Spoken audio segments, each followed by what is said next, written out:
नमस्कार साथियों, मैं अजीत चौधरी आप सभी का स्वागत करता हूं कलाम एकेडमी के डिजिटल प्लेटफॉर्म पर। साथियों, जो हमारी बात चल रही थी वो एनसीईआरटी 11th क्लास की बात कर रहे थे, जिसमें हम लोगों ने उसका जो भौतिक प्रदेश वाला पार्ट है उसको कवर कर लिया है। आज जो हम लोग बात करेंगे वो 11th क्लास एनसीईआरटी का जो पहला टॉपिक है भारत की स्थिति और विस्तार से संबंधित, उसके बारे में चर्चा करेंगे। स्थिति और विस्तार से संबंधित चर्चा से पहले भौतिक प्रदेश इसलिए पढ़े थे ताकि हम लोग समझ सकें कि भारत का जो निर्माण हुआ है वो कैसे हुआ है, और किसी भी क्षेत्र के निर्माण के बाद ही उसका नामकरण किया जाता है और उसकी स्थिति फिक्स की जाती है। तो उसी संदर्भ में आज हम बात करेंगे भारत की स्थिति को लेकर के। तो टॉपिक अपना आज रहेगा भारत की स्थिति और विस्तार को लेकर के। एनसीईआरटी के संदर्भ में देखें तो स्थिति और विस्तार के बारे में जो बातें बता रखी हैं वो बहुत ज्यादा ऊपर नीचे बता रखी है कि कहीं चलते ही कुछ आ गया, कहीं चलते ही कुछ आ गया, और उतनी ज्यादा डिटेल से भी नहीं दे रखी है जितना आजकल की एग्जाम का लेवल हो गया है। तो एनसीईआरटी को इस चैप्टर में बेस तो रखेंगे, लेकिन सीक्वेंस वाइज इसकी स्टडी करेंगे ताकि ये चैप्टर आपके दिमाग में अच्छे से कवर हो सके या आपका दिमाग इस कॉन्सेप्ट को अच्छे से समझ सके। तो सबसे पहले बात करते हैं भारत की स्थिति और विस्तार को लेकर के।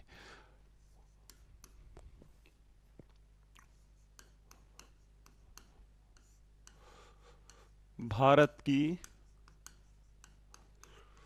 स्थिति व विस्तार को लेकर के बात करेंगे। किसी भी देश की स्थिति और विस्तार को जानने से पहले हम लोगों को पता होना चाहिए कि उसका नामकरण का इतिहास क्या रहा है। तो ज़्यादा यहाँ इतिहास पे तो नहीं जाएंगे, लेकिन जो मूलभूत बातें हैं उनको फोकस करते हुए भारत के नामकरण की बात करेंगे। कई बार यहाँ से क्वेश्चन भी आए हुए हैं वनडे एग्जाम में। और नामकरण की बात करें तो भारत को सबसे पहले आर्यव्रत कहा गया। क्या कहा गया? आर्यव्रत कहा गया। आर्यव्रत के नाम को लेकर के बड़ी कहानी है कि आर्य लोगों के द्वारा ये दिया गया था, और आर्य जो लोग हैं वो भारत में आने वाले पहले विदेशी थे। ये बात मैक्स मुल्लर ने बताई थी, लेकिन हम लोगों को उसके ऊपर नहीं जाना है। यही ध्यान रखना है कि भारत के नामकरण के संदर्भ में बात करें तो सबसे पहला नाम था आर्यव्रत, फिर नाम था जम्मू द्वीप, उसके बाद में नामकरण हुआ हिंदुस्तान। हिंदुस्तान नाम पर्शिया के लोगों के द्वारा दिया गया। पर्शिया वही है जो आधुनिक समय में ईरान है। आज का ईरान पहले पर्शिया के नाम से जाना जाता था। तो हिंदुस्तान नाम पर्शिया के लोगों के द्वारा दिया गया। इसकी भी जो कहानी जुड़ी हुई है वो सिंधु नदी से जुड़ी हुई है, और ये बात जो लिखी हुई है वो सासानी अभिलेख में लिखी हुई है। सासानी अभिलेख में लिखी हुई है। अगर इतिहास के संदर्भ में बात करें तो ये जो हिंदुस्तान जो नाम है वो पर्शिया या ईरान के लोगों द्वारा दिया गया था। ये बात सासानी अभिलेख में लिखी है।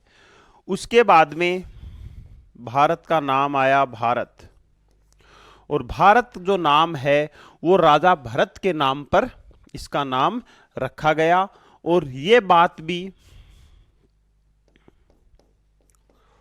राजा भरत के नाम पे रखा गया, और ये भी हाथी गुफा शिलालेख में मिलता है। इसका वर्णन भी हाथी गुफा शिलालेख में मिलता है। उसके बाद में भारत का नामकरण हुआ इंडिया। और ये नाम यूरोपीय लोगों के द्वारा दिया गया, यूरोपीय लोगों के द्वारा दिया गया, जिसमें महत्वपूर्ण नाम है अलेक्जेंडर, जिसका महत्वपूर्ण नाम है अलेक्जेंडर। इस हिसाब से ये भारत के नामकरण की प्रक्रिया रही है। और उसके बाद में एक नाम भारत का रखा गया और वो नाम रखा गया भारत अर्थात इंडिया। भारत अर्थात इंडिया क्या होगा? एक राज्यों का संघ होगा, एक राज्यों का संघ होगा। और ये बात बताई गई संविधान के अनुच्छेद 1 में। बस नामकरण से संबंधित आप इतनी बात याद रखोगे तो आपका क्वेश्चन गलत नहीं हो सकता। नामकरण को लेकर के फिर से चर्चा करें तो सबसे पहला नामकरण भारत का आर्यव्रत रखा गया, जो पौराणिक कथाओं में, पुराणों में हम सुनते हैं। उसके बाद में जम्मूद्वीप रखा गया, जम्मूद्वीप के बाद में हिंदुस्तान रखा गया। हिंदुस्तान का जो नाम है ये पर्शिया के निवासियों के द्वारा, पर्शिया वही है जो वर्तमान समय में ईरान है। ये जो बात मिलती है ये बात अपने को सासानी अभिलेख में मिलती है।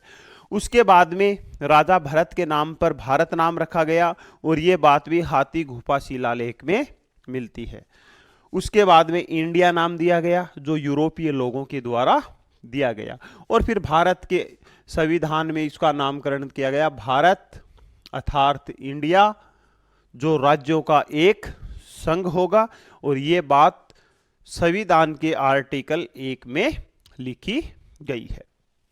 तो ये भारत के नामकरण से संबंधित बातें हैं।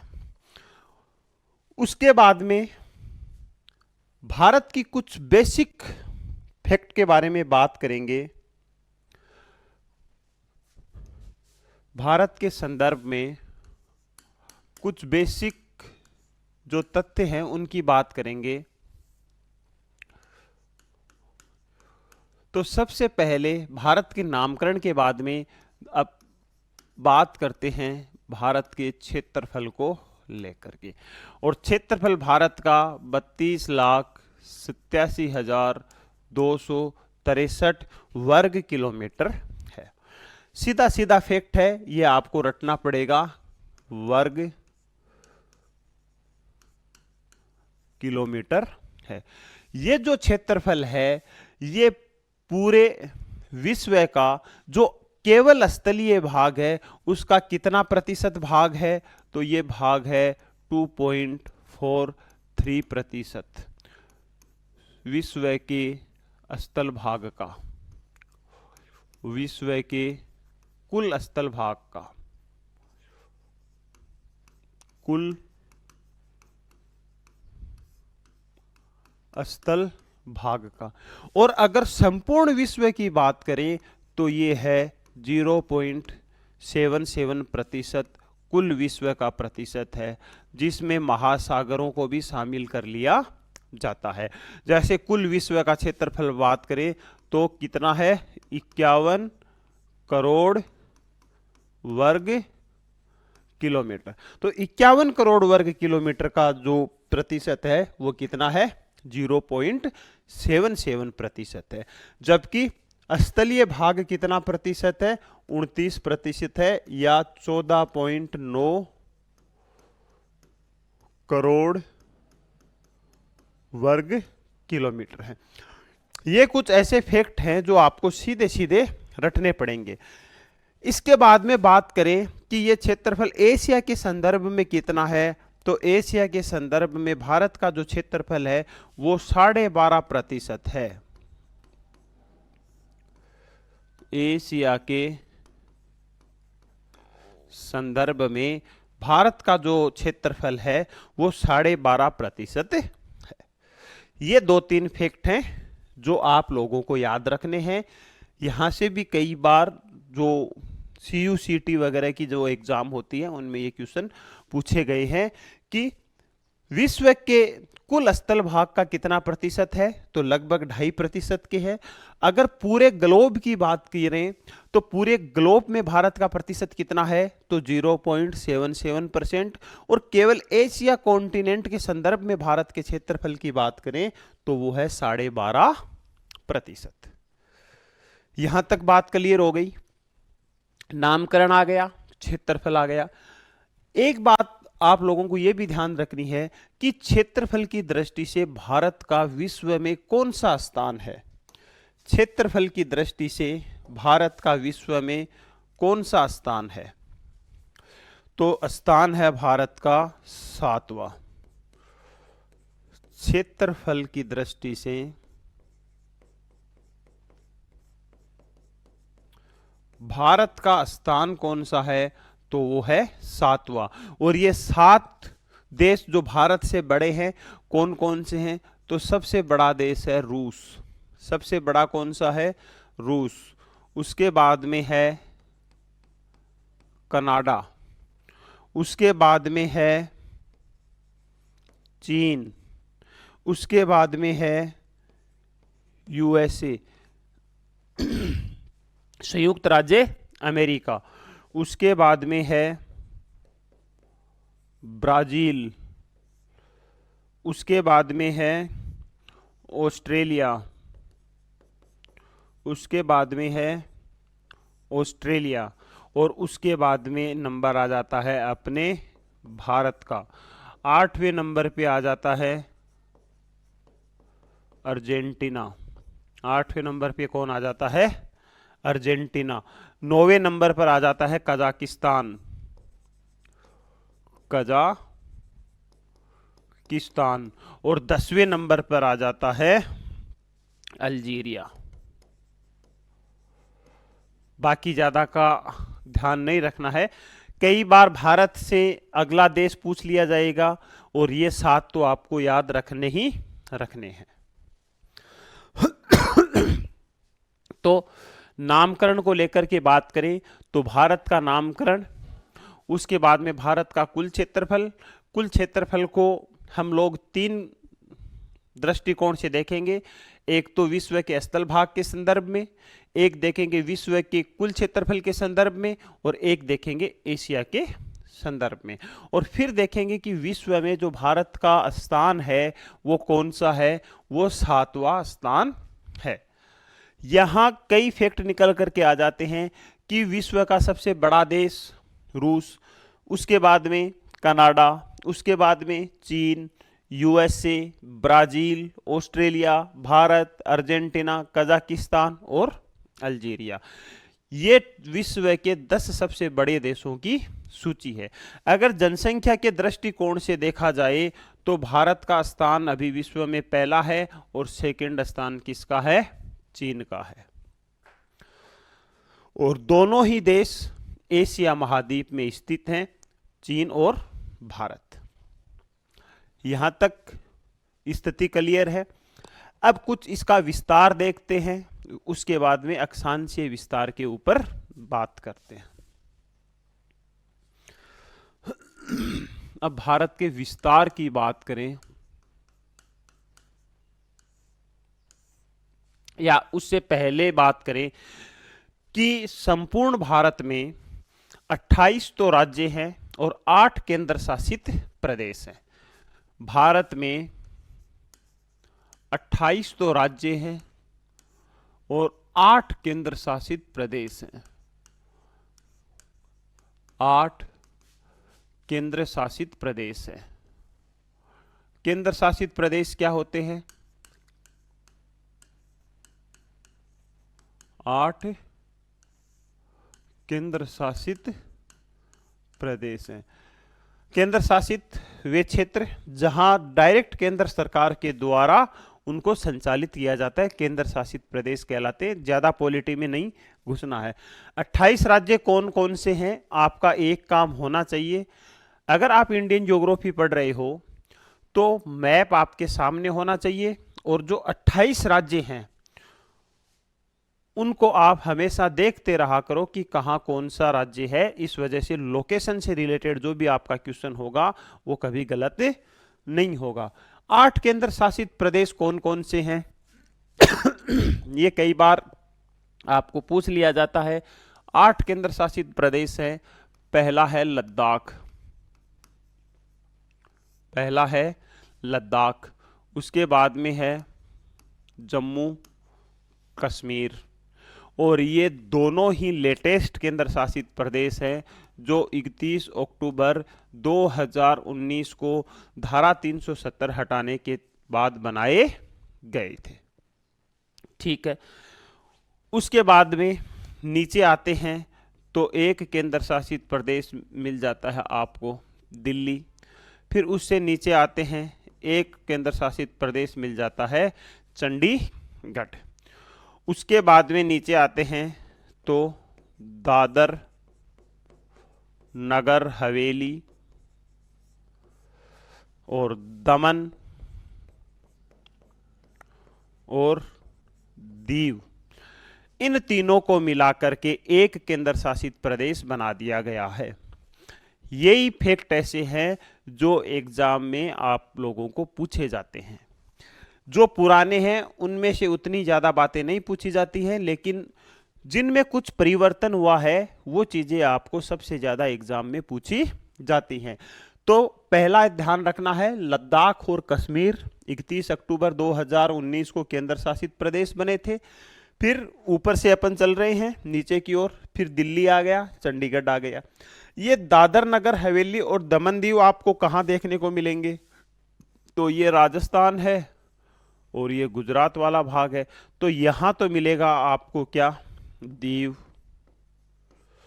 यहां मिलेगा आपको दमन और यहां मिलेगा आपको दादर नगर हवेली।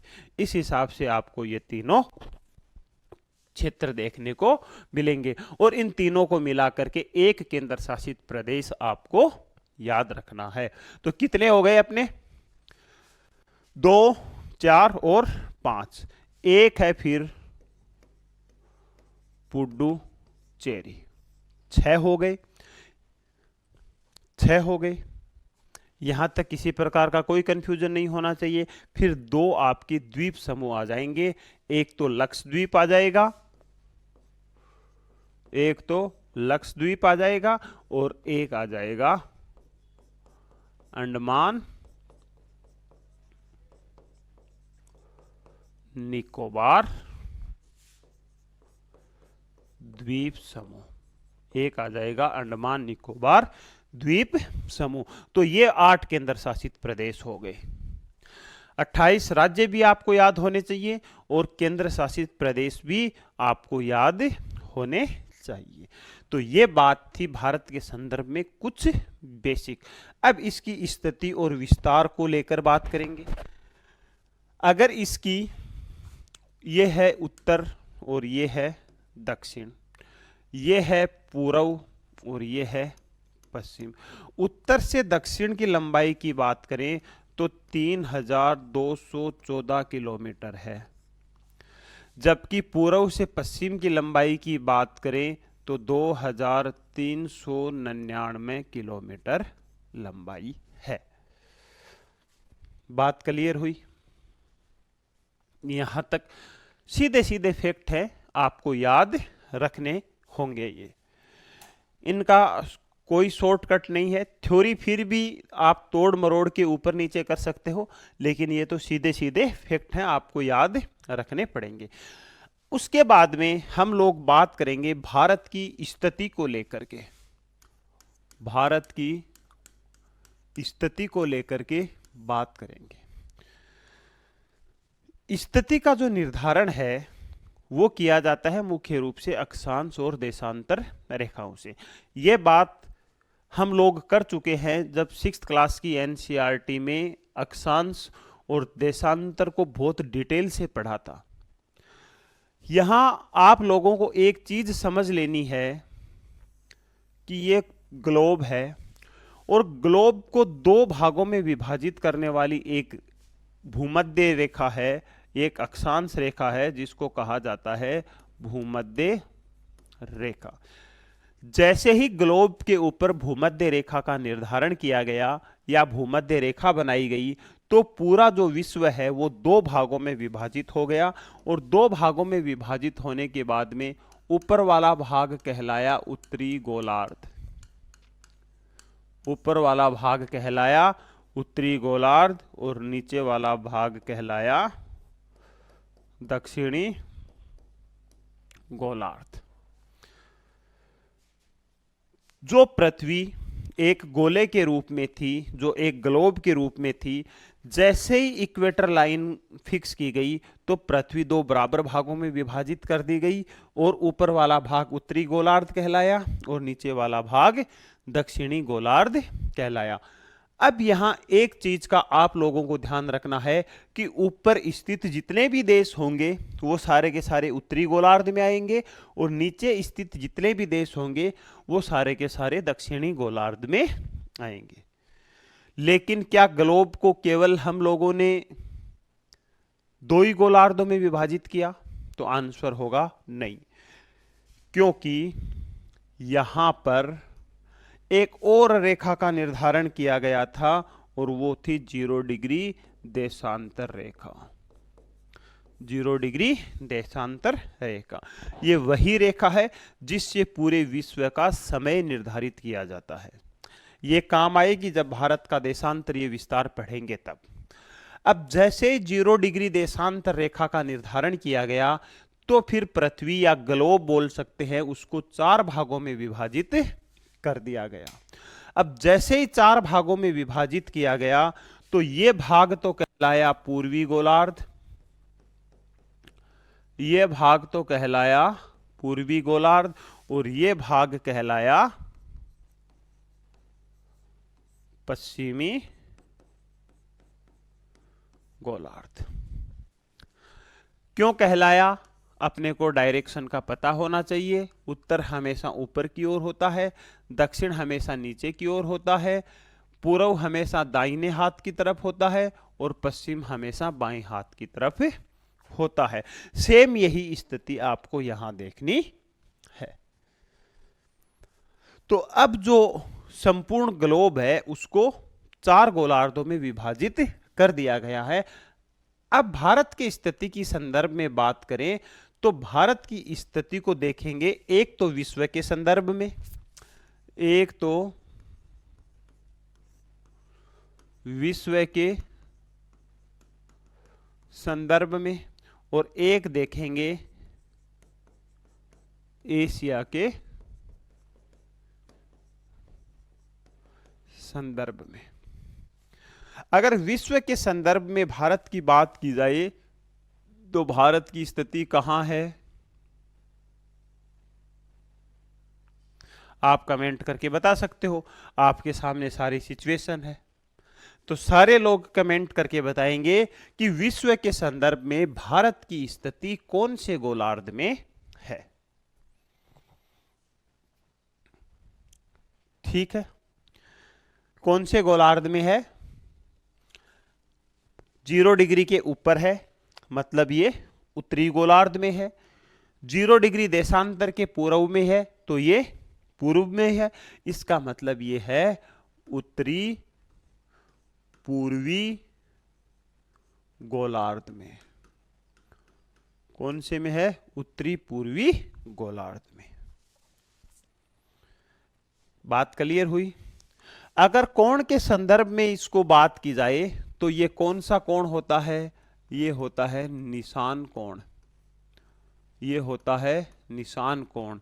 ये होता है अग्नि कोण। ये होता है वायव्य कोण। वायव्य कोण। और ये होता है नेतृत्व कोण। ये 4 कोण होते हैं। तो कोण के संदर्भ में भारत की स्थिति देखी जाए तो कौन से कोण में है? निशान कोण में है। बात क्लियर हुई? तो यहां लिख सकते हैं अपन कि विश्व के संदर्भ में जो भारत की स्थिति है वो है उत्तर पूर्व गोलार्ध में या निशान कोण में, या निशान कोण में। ठीक है। एशिया के संदर्भ में बात करें तो एशिया के संदर्भ में जो भारत की स्थिति है वो कहां मिलेगी?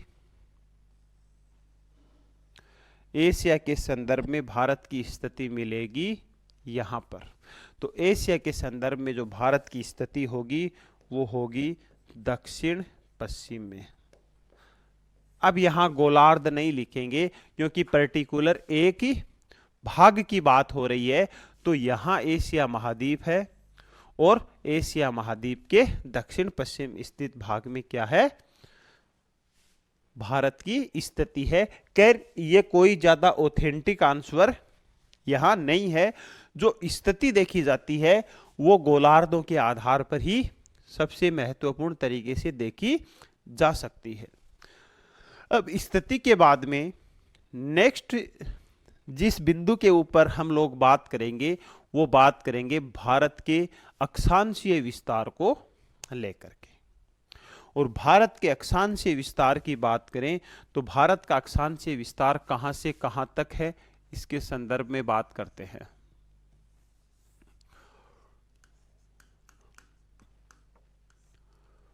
भारत का अक्षांशीय विस्तार, ये बहुत बेसिक सा टॉपिक है। आप साथ साथ कमेंट करते जाओ कि विस्तार कितना है।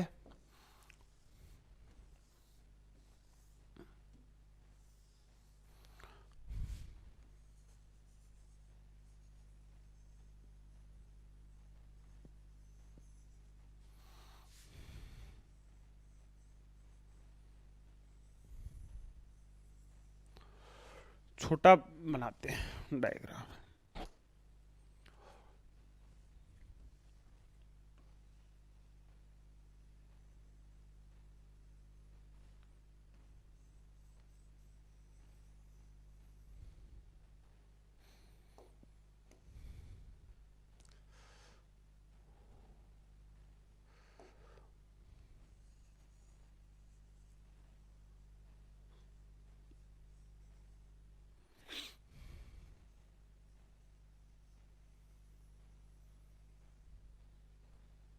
अब काम चल जाएगा अपना। ये क्या है? भारत है। और बात किसकी कर रहे हैं हम लोग? भारत के अक्षांशीय विस्तार की बात कर रहे हैं। अक्षांशीय विस्तार की बात करें तो यहां का जो क्षेत्र है, जो कन्याकुमारी का क्षेत्र है, ये है 8 डिग्री और 4 मिनट उत्तरी अक्षांश, उत्तरी अक्षांश। और ये है कहां तक? 37 डिग्री 6 मिनट उत्तरी अक्षांश तक। ये क्या है? ये है भारत का अक्षांशीय विस्तार। क्या ये बात सही है? अगर मैं आप लोगों को बोलूं कि भारत का अक्षांशीय विस्तार 37 डिग्री 6 मिनट से लेकर 8 डिग्री 4 मिनट उत्तरी अक्षांश तक है, तो क्या ये स्टेटमेंट सही है? ये स्टेटमेंट सही नहीं है। क्यों नहीं है? ना तो यहां मैं एक ये वर्ड यूज कर रहा हूं कि भारत की मुख्य भूमि का अक्षांशीय विस्तार, मैंने केवल ये बोला है कि भारत का अक्षांशीय विस्तार कितना है, तो उस संदर्भ में ये बात गलत साबित हो जाती है। अगर आपको ये बोलता कि भारत की मुख्य भूमि का अक्षांशीय विस्तार कितना है, 8 डिग्री 4 मिनट से 37 डिग्री 6 मिनट, तब ये स्टेटमेंट सही था। लेकिन स्टेटमेंट सही क्यों नहीं है? उसका कारण है कि यहां अंडमान निकोबार द्वीप समूह फैला हुआ है और अंडमान निकोबार द्वीप समूह से ही भारत क्या हो जाता है? शुरू हो जाता है। और ये होता है 6 डिग्री 4 मिनट उत्तरी अक्षांश से। किससे शुरू होता है? 6 डिग्री 4 मिनट उत्तरी अक्षांश से। अब दो स्टेटमेंट आप लोग ध्यान से सुनना, आंसर आपको करना है। भारत की मुख्य भूमि का अक्षांशीय विस्तार 8 डिग्री 4 मिनट उत्तरी अक्षांश से लेकर 37 डिग्री 6 मिनट उत्तरी अक्षांश तक है। दूसरा स्टेटमेंट, संपूर्ण भारत का अक्षांशीय विस्तार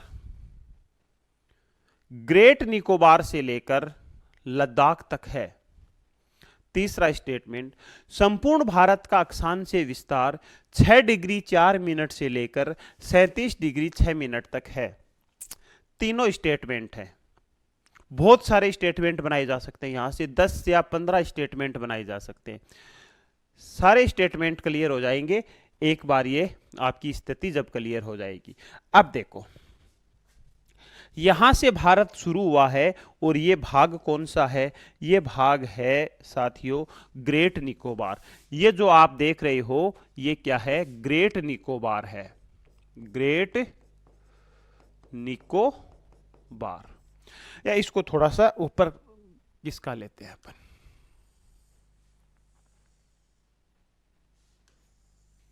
ये भारत का अक्षांशीय विस्तार की बात कर रहे हैं अपन।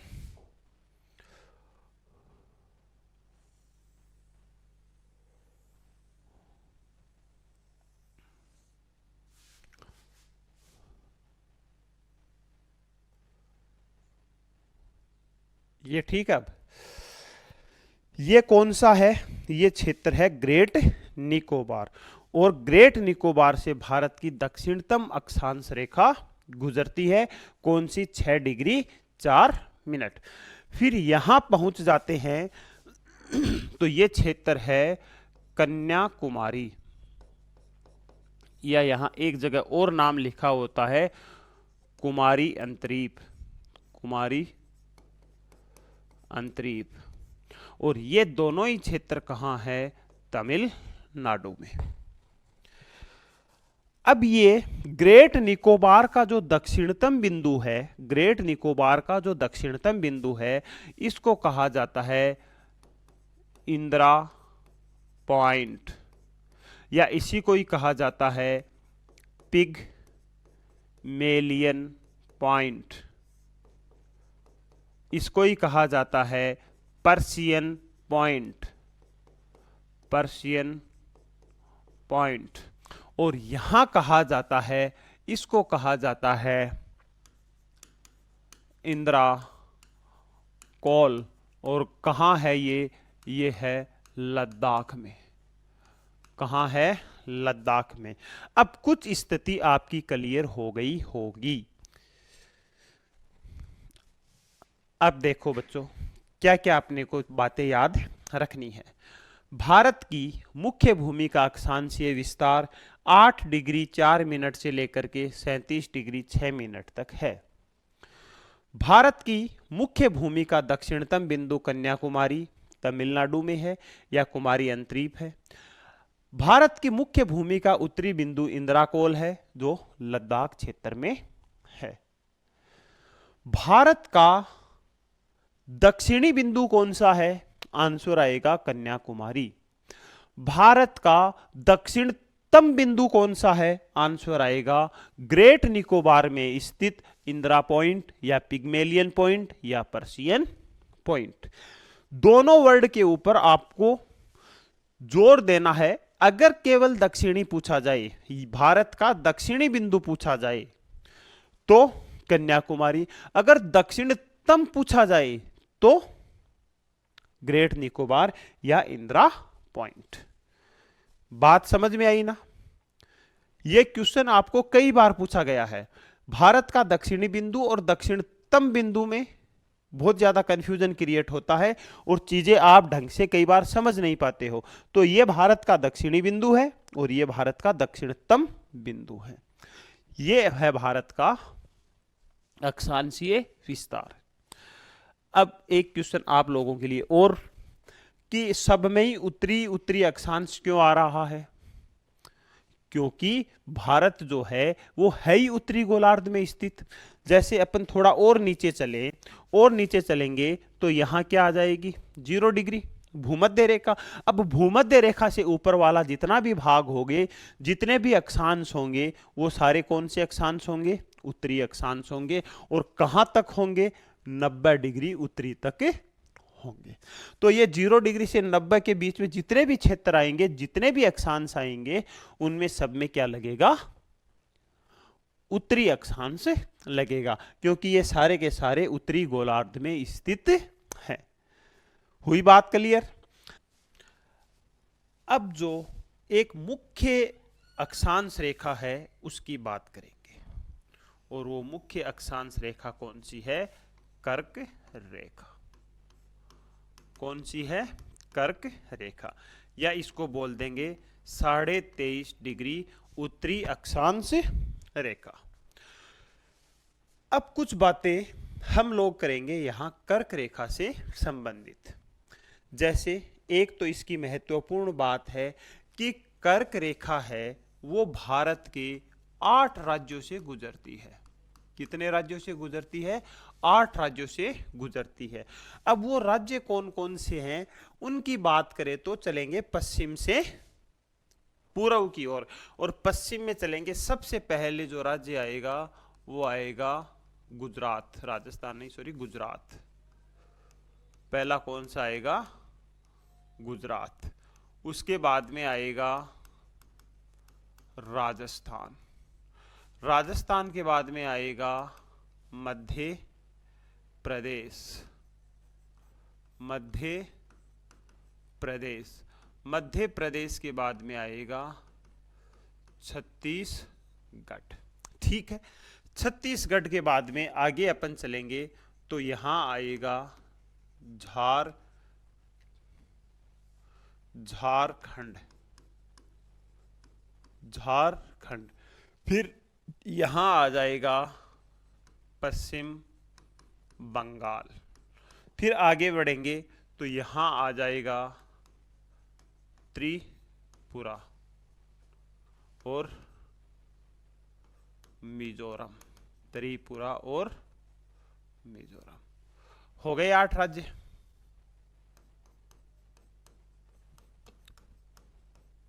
तो कर्क रेखा भारत के 8 राज्यों से गुजरती है। अब कई बार आप लोगों को यह क्वेश्चन भी पूछ लिया जाता है कि कर्क रेखा की सबसे ज्यादा लंबाई कहां है? मध्य प्रदेश में है।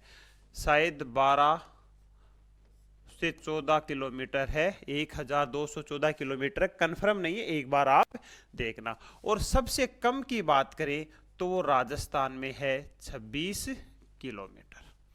किस में है? राजस्थान में है 26 किलोमीटर। या तो ये 14-16 किलोमीटर होनी चाहिए या 1214 किलोमीटर होना चाहिए। मेरे दो में कंफ्यूजन है तो आप एक बार इसको देख लेना। तो सबसे ज्यादा जो कर्क रेखा की लंबाई है वो है मध्य प्रदेश में, और सबसे कम जो लंबाई है वो है राजस्थान में।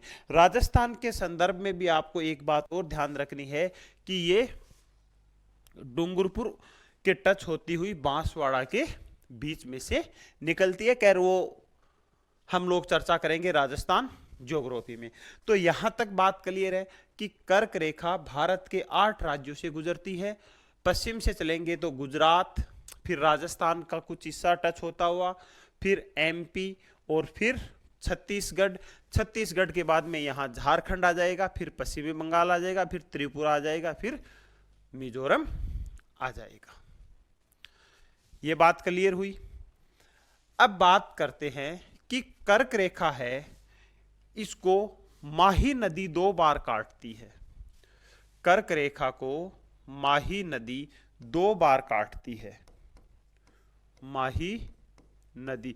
अब माही नदी तो उसको पूर्ण रूप से 2 बार काटती है, बाकी बनास नदी भी इसको 2 बार टच करती है। तो माही और बनास इसे 2 बार काटती है। 2 बार काटती है।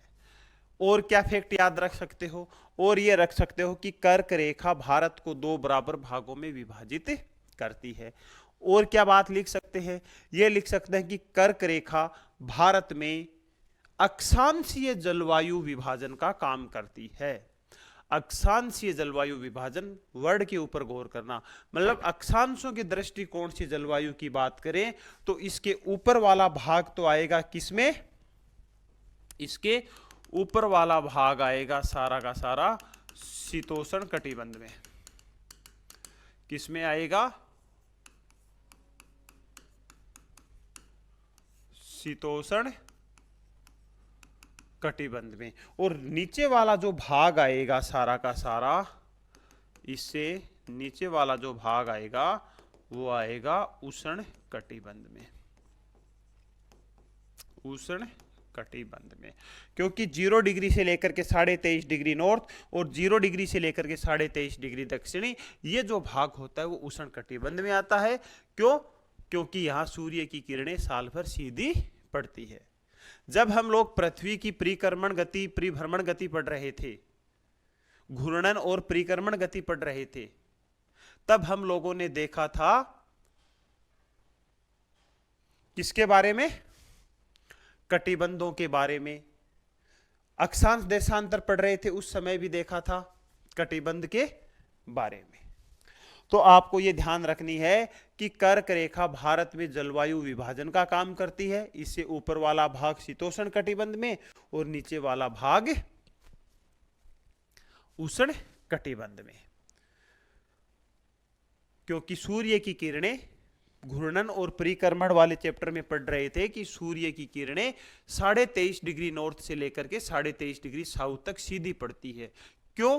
क्योंकि पृथ्वी अपने अक्ष के ऊपर 23.5 डिग्री झुकी हुई है। तो ज्योग्राफी ऐसा सब्जेक्ट है कि आप उसको बीच से स्किप नहीं कर सकते। मैं आपको बार बार बोलता हूं, ज्योग्राफी आपके दिमाग में छप जाएगी अगर आप एनसीईआरटी के कोर्स में 6th क्लास से लेकर के 12th क्लास तक कंटिन्यूटी अगर रख गए तो। अब ये यहां बहुत सारी बातें हैं जो 6th क्लास के अक्षांश देशांतर, घूर्णन, परिक्रमण गति से संबंधित है। अब जो बात मैं यहां बोल रहा हूं और अगर आपको समझ नहीं आ रही है तो समझ लेना कि आपने वो चैप्टर नहीं देखा है, और जिन विद्यार्थियों ने देखा है उनके ये बात समझ में 100% आ रही है। ठीक है, तो ये बातें थी भारत के कुछ अक्षांशीय विस्तार से लेकर के। एक बार फिर से क्विकली रिवीजन कर लेते हैं कि भारत का जो अक्षांशीय विस्तार है वो 6 डिग्री 4 मिनट उत्तरी अक्षांश से लेकर के 37 डिग्री 6 मिनट उत्तरी अक्षांश तक है। भारत की मुख्य भूमि का अक्षांशीय विस्तार 8 डिग्री से 37 डिग्री तक है। भारत का उत्तरी बिंदु इंद्राकोल है जो लद्दाख में स्थित है। भारत की मुख्य भूमि का दक्षिणी बिंदु कन्याकुमारी है और भारत का दक्षिणतम बिंदु इंदिरा पॉइंट, पिग्मेलियन पॉइंट या पर्शियन पॉइंट है, जो कहाँ स्थित है? जो है ग्रेट निकोबार में। उसके बाद में मुख्य अक्षांश रेखा की बात करें तो एक मुख्य अक्षांश रेखा भारत के बीचों बीच से गुजरती है, जो भारत के 8 राज्यों से गुजरेगी और माही नदी बनास नदी से 2 बार काटती है, और यह भारत में जलवायु विभाजन का काम करती है।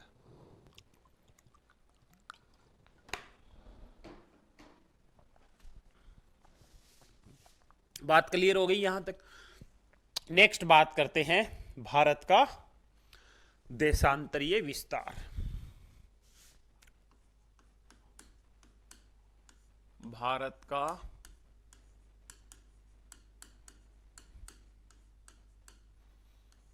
देशांतरीय विस्तार। भारत का जो देशांतरीय विस्तार है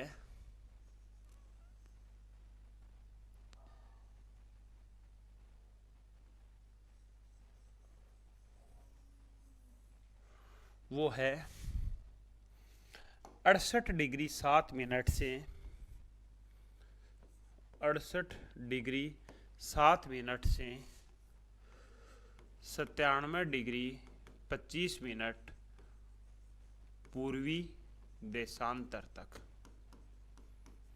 और इधर पूर्वी देशांतर। अब यहां भी पूर्वी देशांतर नाम क्यों आया है? क्योंकि भारत पूर्वी गोलार्ध में स्थित है। भारत कौन से गोलार्ध में है? पूर्वी गोलार्ध में स्थित है।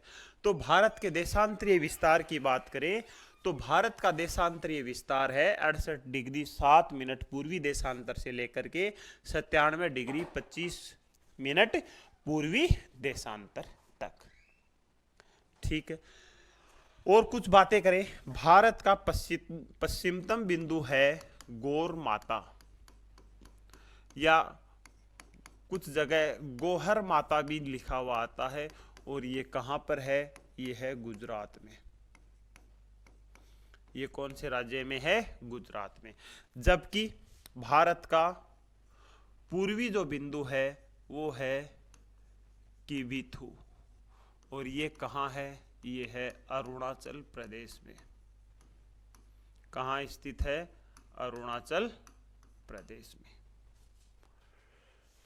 तो ये सारा का सारा भारत का देशांतरीय विस्तार है, और ये भारत का पश्चिमतम बिंदु है, और ये भारत का पूर्वतम बिंदु है।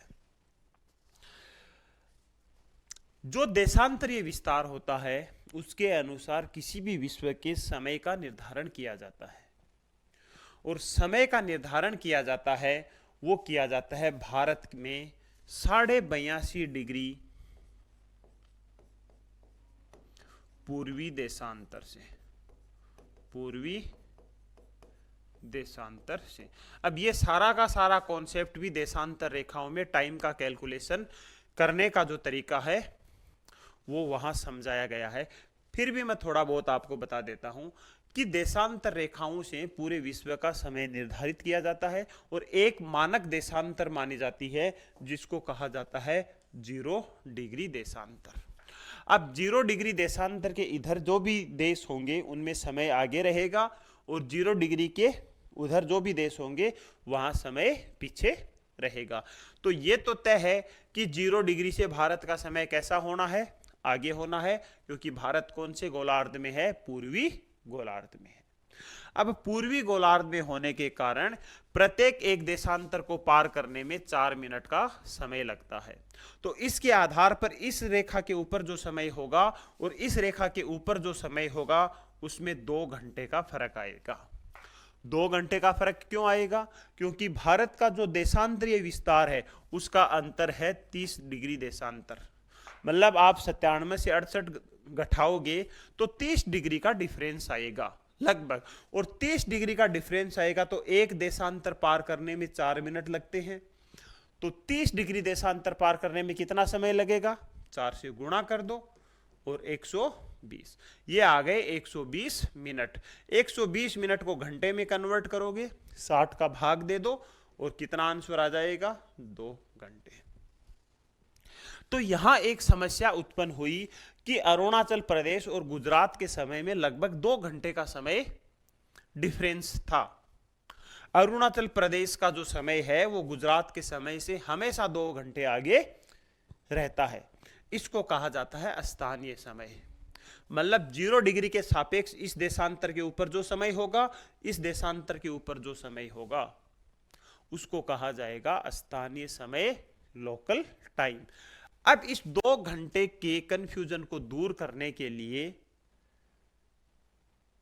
क्या किया, एक मानक अक्षांश मान लिया।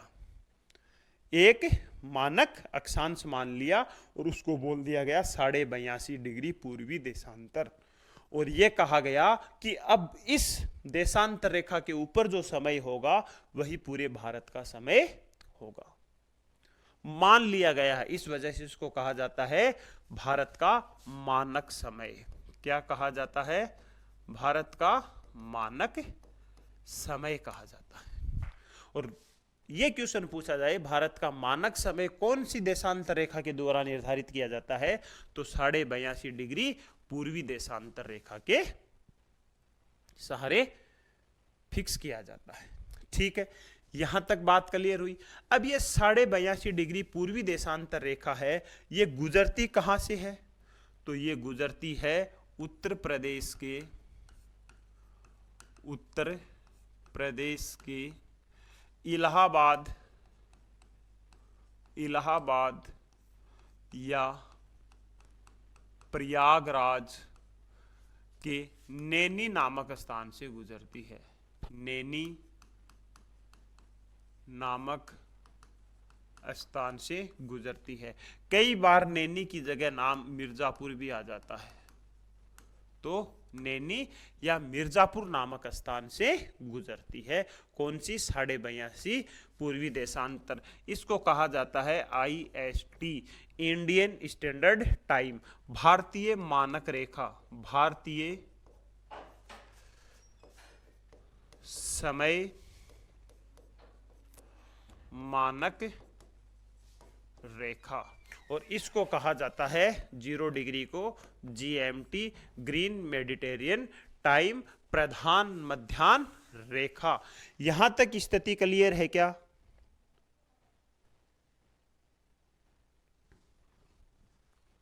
यहां तक स्थिति क्लियर है क्या? अब ये जो 82.5 पूर्वी देशांतर है, ये भारत के 5 राज्यों से गुजरती है।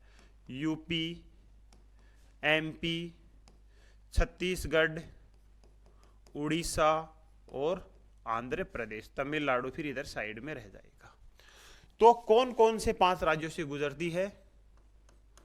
उत्तर प्रदेश, उत्तर प्रदेश में तो यहां लिखा ही है अपन, इलाहाबाद से गुजरती है। उत्तर प्रदेश के यहां बड़ा क्षेत्र कौन सा है? मध्य प्रदेश का, मध्य प्रदेश का। मध्य प्रदेश के नीचे यहां आ जाएगा छत्तीसगढ़, और छत्तीसगढ़ के नीचे कुछ भाग से निकलेगी उड़ीसा के, और फिर आंध्र प्रदेश का हिस्सा आ जाएगा। आंध्र प्रदेश का कुछ हिस्सा आ जाएगा। तो ये सारा का सारा था भारत के देशांतरीय विस्तार को लेकर के। बात क्लियर हुई? भारत का अक्षांशीय विस्तार, भारत का देशांतरीय विस्तार कितना है। कल कुछ बात करेंगे भारत के स्थलीय और जलीय सीमाओं को लेकर के, फिर भारत के पड़ोसी देशों के साथ कौन कौन से राज्य लगते हैं, कितनी सीमाएं लगती है, उन सब की बात करेंगे। तो यहां तक चीजें क्लियर हो गई होंगी। एक बार रिवीजन कर लेते हैं सबका। चले थे भारत के नामकरण से। नामकरण, भारत के नाम समय समय पे बदलते रहे हैं। पहले भारत को आर्यव्रत कहा गया, फिर भारत को जम्मू द्वीप कहा गया, फिर भारत को हिंदुस्तान कहा गया। हिंदुस्तान पर्शिया के लोगों के द्वारा नाम दिया गया। आर्यावर्त आर्यों के द्वारा दिया गया। जम्मू द्वीप भी कई विदेशी लोगों के द्वारा नाम दिया गया। उसके बाद में भारत, भारत का नाम राजा भरत के नाम पर दिया गया, और इसका जो उल्लेख है वो हाथी गुफा शिलालेख में मिलता है। और उसके बाद में इंडिया कहा गया। इंडिया नाम यूरोपियों के द्वारा दिया गया, और इनमें एक प्रमुख व्यक्ति थे अलेक्जेंडर। और उसके बाद में कह दिया गया अनुच्छेद 1 में कि भारत अर्थात इंडिया राज्यों का क्या होगा? संघ होगा। यह हो गया भारत के नामकरण से संबंधित बात। फिर भारत के क्षेत्रफल की बात करें तो भारत का कुल क्षेत्रफल है 32,87,263 वर्ग किलोमीटर, जो संपूर्ण स्थलीय भाग के 2.5% भाग पर फैला हुआ है।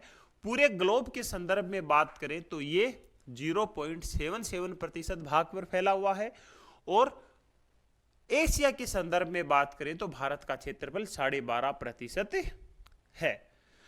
उसके बाद में हम लोगों ने बात की थी कि क्षेत्रफल के आधार पर भारत विश्व का 7वां सबसे बड़ा देश है। तो 7 देशों को छोड़ करके आप 10 देशों के नाम याद रखोगे, क्योंकि कई बार नीचे से भी क्रम स्टार्ट करवा लिया जाता है कि भारत से तीसरे नंबर का छोटा देश कौन सा है। इससे ज्यादा डेप्थ में नहीं जाएंगे तो वो सबका ही क्वेश्चन गलत होगा। तो 10 देश कौन से हैं? सबसे बड़ा रूस, फिर कनाडा, चीन, संयुक्त राज्य America, Brazil, Australia, Bharat, Argentina, Kazakhstan और अल्जीरिया। तो ये विश्व के 10 सबसे बड़े देश हैं। पूरे भारत को देखा जाए तो भारत में 28 तो है राज्य और 8 है केंद्र शासित प्रदेश। राज्यों के लिए आप भारत के मैप को बार बार देखते रहना, और केंद्र शासित प्रदेश की जो स्थिति है वो भी आपको याद होनी चाहिए। 8 केंद्र शासित प्रदेश कौन से हैं? यहां से क्वेश्चन बनने की संभावना ज्यादा प्रबल है, क्योंकि इनमें अभी कुछ समय में थोड़ा परिवर्तन हुआ है। जैसे बात करें लद्दाख और जम्मू कश्मीर की, तो लद्दाख और जम्मू कश्मीर को धारा 370 के तहत राज्यों से किस में बदल दिया गया था? केंद्र शासित प्रदेशों का दर्जा दे दिया गया था, और ये मिला था 31 अक्टूबर 2019 को। उसके बाद में दिल्ली है, चंडीगढ़ है, फिर नया एक फैक्ट याद रखना है कि दादर नगर हवेली दमन और दीव को मिलाकर के एक केंद्र शासित प्रदेश बना दिया गया है। फिर पुडुचेरी, लक्षद्वीप, अंडमान निकोबार और द्वीप समूह। यह थी भारत के बारे में कुछ बेसिक जानकारी। उसके बाद में स्थिति की बात करें तो विश्व के संदर्भ में भारत की स्थिति है उत्तरी पूर्वी गोलार्ध में। कोण की बात करें तो ईशान कोण में भारत की स्थिति है। एशिया के संदर्भ में बात करें तो दक्षिण पश्चिम स्थिति एशिया के संदर्भ में मानी जाती है। उसके बाद में भारत का अक्षांशीय विस्तार की बात की। ये सारे फैक्ट आप याद रखोगे, सारी चीजें याद रखोगे। कर्क रेखा है वो भारत के 8 राज्यों से गुजरती है, गुजरात, राजस्थान, एमपी और छत्तीसगढ़। फिर यहाँ झारखंड, पश्चिमी बंगाल, त्रिपुरा और मिजोरम। इसके अलावा माही नदी, बनास नदी इसको 2 बार काटती है। ये भारत का दक्षिणी बिंदु है, ये भारत का उत्तरी बिंदु है। और अभी अभी बात की है भारत के देशांतरीय विस्तार की। तो यहां तक बात क्लियर है। उम्मीद है कि चीजें समझ में आई होंगी। तो आज के लिए इतना ही। सभी को धन्यवाद। जय हिंद, जय भारत, जय कलाम।